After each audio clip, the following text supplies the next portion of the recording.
আসসালামু আলাইকুম। নিয়ম রক্ষার ম্যাচে হেরেও যেন আরও কপাল খুলল বাংলাদেশের। আইসিসি থেকে পেলেন মহা সুখবর। দর্শক, এই সমস্ত কিছুর বিস্তৃত জানতে ভিডিওটি না টেনে দেখতে থাকুন আমাদের সঙ্গী। দর্শক, আরব আমিরাতে চলমান এশিয়া কাপে অনূর্ধ্ব-19 দলের যুব টাইগাররা প্রথম 2 ম্যাচ জিতেই ইতিমধ্যে সেমিফাইনাল নিশ্চিত করে ফেলেছে। আজ নিজেদের বি গ্রুপে শেষ ম্যাচে মুখোমুখি হয়েছিল বাংলাদেশ ও শ্রীলঙ্কা। সেমি নিশ্চিত হলেও এই ম্যাচে তারা নেমেছিল অপরাজিত থাকার লড়াইয়ে। আর সেই ম্যাচটি তো যেন আজ হারলো টাইগাররা। আর শ্রীলঙ্কার বিপক্ষে হেরেও সুখবর পেল বাংলাদেশ। রীতিমতো কপাল খুলে গেছে টাইগারদের।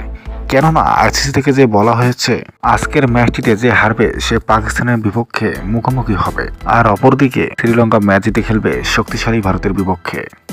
তো দর্শক, তাহলে কি ম্যাচ হেরেই ভালো হলো টাইগারদের? কি মনে হয় দর্শক, আপনাদের কাছে তা জানাবেন অবশ্যই আমাদের কমেন্ট বক্সে। এতক্ষণ আমাদের সঙ্গে থাকার জন্য আপনাকে জানাচ্ছি অসংখ্য ধন্যবাদ।